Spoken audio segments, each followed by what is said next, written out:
Hey guys, hi. So welcome back to the final part of this securing your dream job presentation and course really. So you've gone through the whole process now of being shortlisted, smashing your interview, and then now you're in this kind of limbo phase where you're not really sure whether you've got the role, not got the role, and you're sort of on tenterhooks wondering what's coming next. But hopefully this presentation will help you come out with a really positive outcome whether you are offered the role, maybe sort of they're on the fence, or you're not offered the role and you're unsuccessful.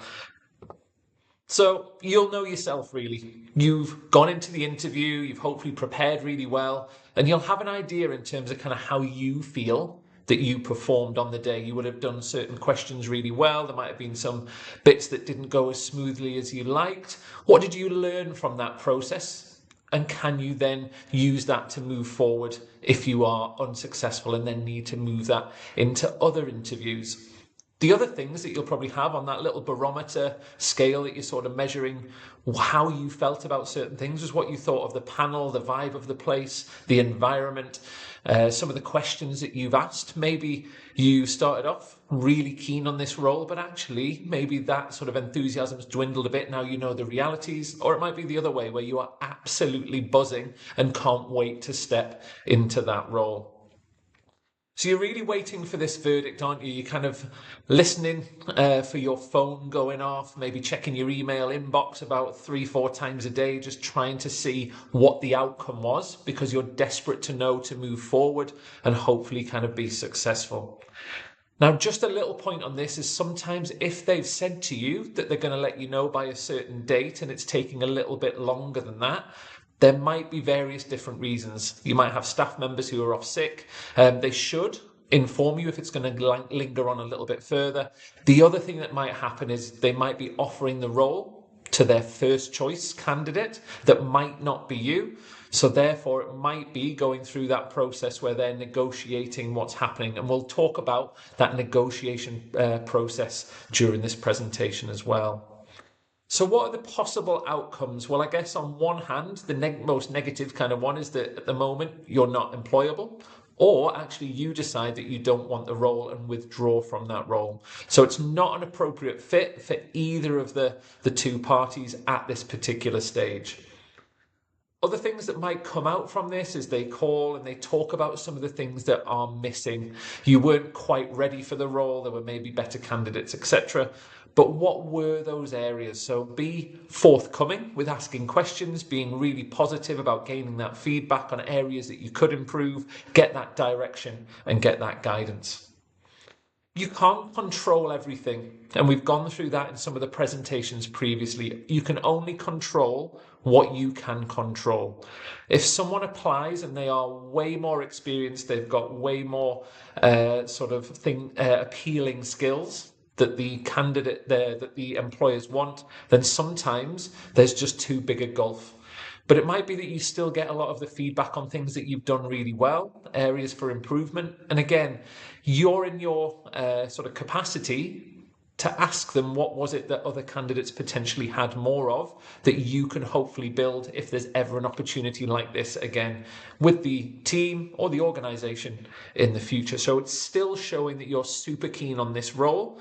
And it might be that actually things don't transpire with the other candidate and they end up coming back to you if you ended it on a really good note. Now, obviously, they might offer you the role, and that is phenomenal. They've actually seen you as someone who's employable, but they might put a few little caveats on it. So it might be that they've got some further questions that they want to clarify.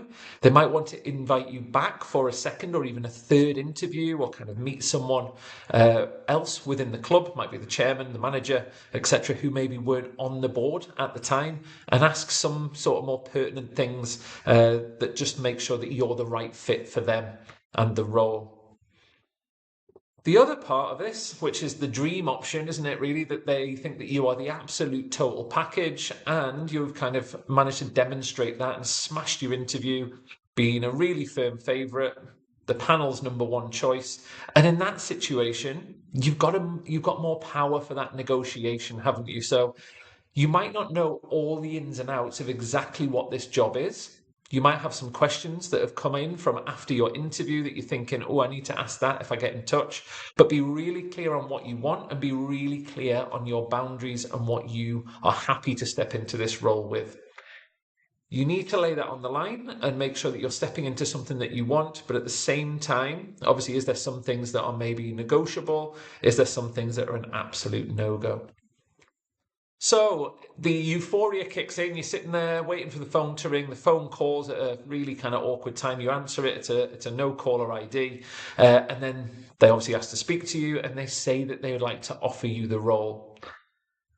The temptation is that emotion kind of takes over and you go, yes, I'll take the role. That would be phenomenal. You do want to show, obviously, that enthusiasm and how happy and excited you are that you've been offered the position and how great that is. However, just be a little bit reluctant always to make sure that you don't just say an immediate yes, unless you've already rehearsed that and that's absolutely what you want. There's likely to be conversations with partners, families, maybe your other employer, people like that you obviously kind of have to let know eventually. And obviously it might well come through on an email, which doesn't give you that opportunity to immediately have that conversation, but it might be that you open up some discussions at that time, and be sort of very particular and careful about what you decide that you want to ask. I would ask more questions than lay on exactly what your boundaries and parameters are at this stage, and then go from there.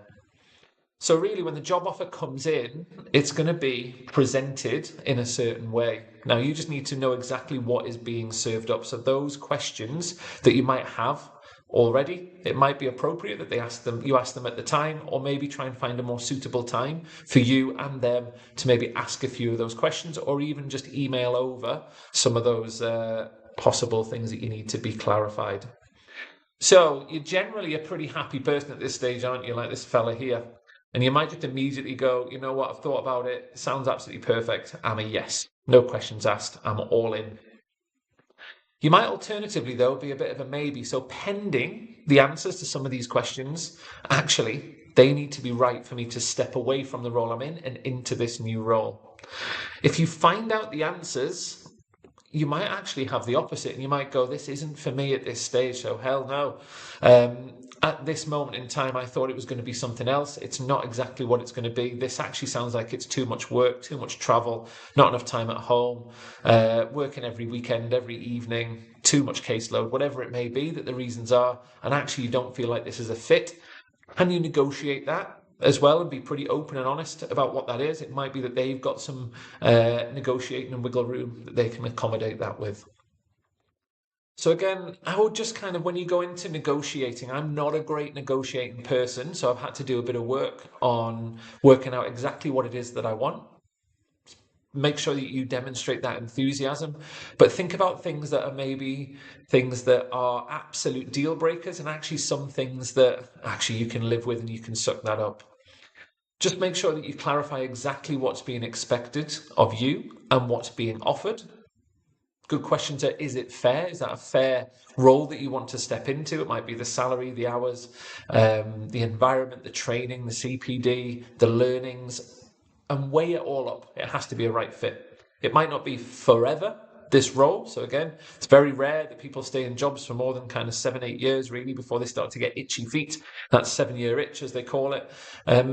But yeah, this might be a great role for now at this particular moment, to get as much out of it as possible. I would just be really kind of mindful of your boundaries and be clear with what they are, even internally, and then try and share.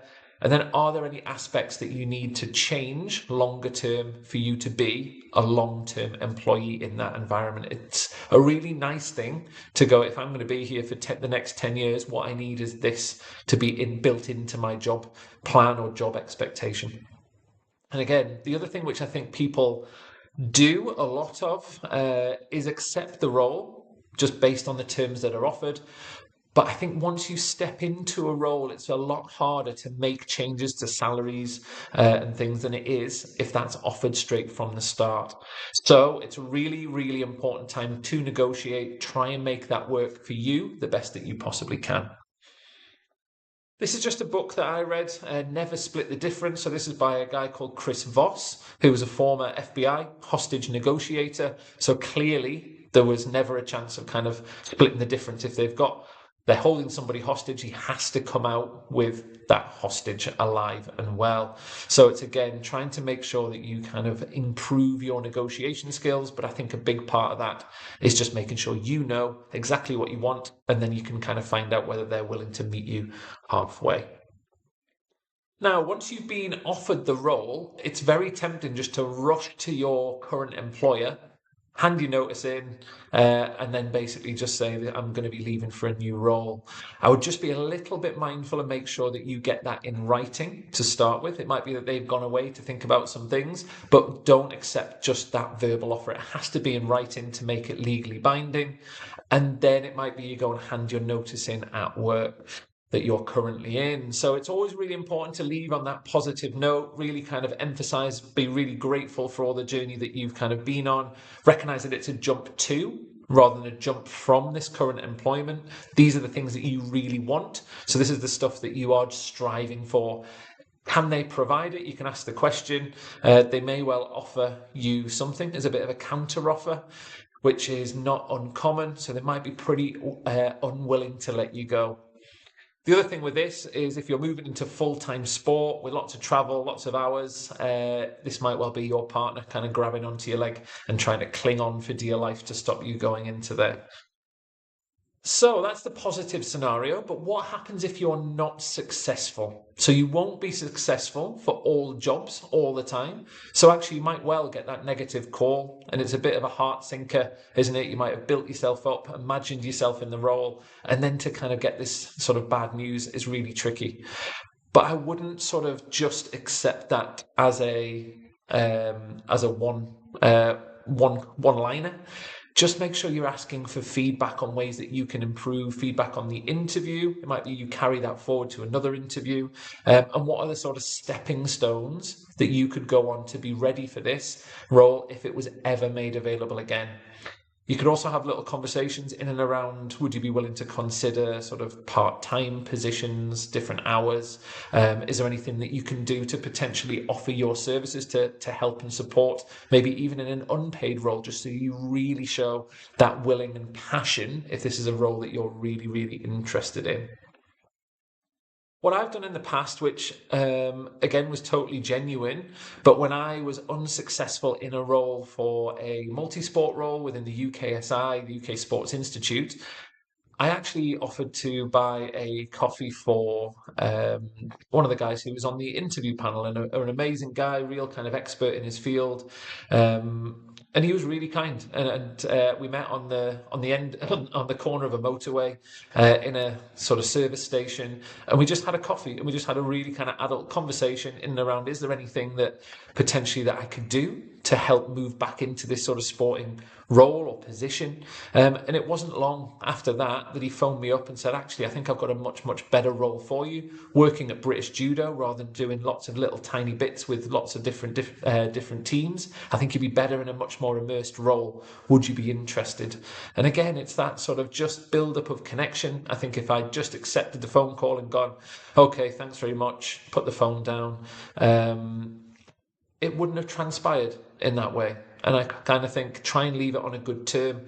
You might have to go into their workspace. You might even offer just to shadow a little bit. And then it just builds up relationships, connections, and you never know what might well come up in that field, either within that role, or you might get recommended for a role potentially somewhere else. Some of the feedback might be stuff, again, that's completely out of your control. So you might have been this guy, little guy on the right-hand side, who's potentially up against somebody who's just in a much stronger position. Clearly, there will be others who've had their own journeys, their own experiences, their own qualifications, their own drives. They might be considerably older than you, so have more years of practicing, more kind of skin in the game, and that might all just put them ahead. But actually, what are the things that they've done that you could perhaps emulate to put yourself in a better position moving forward? I think, as from previous, try not to compare your beginning to someone else's middle. If they're further ahead down the line and you're kind of looking at where they are and you've got no chance, again, There's going to be a lot of things that you can bring, but what have they done that potentially means that you could be ready the next time that this comes around? And I think this is a really nice quote on the right-hand side. If plan A doesn't work, the alphabet has 25 more letters, doesn't it? So there's lots of other different options. It can feel really crushing, really kind of heartbreaking if you've had your heart set on a particular role, but you don't get it. I always think everything kind of happens for a reason at different times, and there must be something that means it wasn't right for you to get this position now, but that doesn't mean that that's not going to stand you in good stead moving forwards. And I think sometimes you might just have to have a little bit of a recognition, just to wrap things up really, that you might have an online interview for a particular role. Again, to kind of screen people in that initial instance, it's much handier, obviously tech's available. What can you do to kind of make your online interview skills better? If it was a presentation, how do you feel that presentation went? Was there some feedback? Was there things that you could improve on moving forwards? What have you learned from the process of doing it? All of that isn't wasted. That's going to be money in the bank as well. And again, if it was something like a group interview, these can pose different challenges, can't they? So again, you're kind of looking around thinking about who else is in the interview room with you. All that kind of imposter syndrome and everything creeps in. But what can you do to prep yourself the best that you possibly can?